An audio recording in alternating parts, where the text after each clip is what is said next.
ঈদুল আজহায় ছুটি মিলবে যে কয়দিন, তো চলুন বিস্তারিত জানিয়ে দিই। চাঁদ দেখা সাপেক্ষে এবার ঈদুল আজহা উদযাপিত হতে পারে 17 জুন।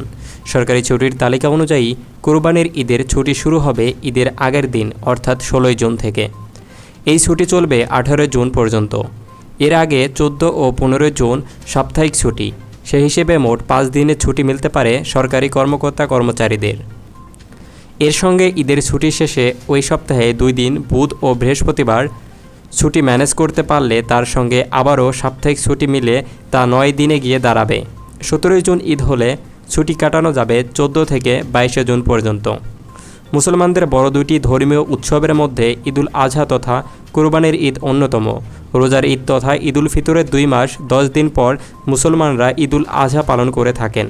হিজরি বর্ষপঞ্জি হিসেবে জিলহজ মাসের 10 তারিখ থেকে শুরু করে 12 তারিখ পর্যন্ত 3 দিন চলে ঈদুল আজহা।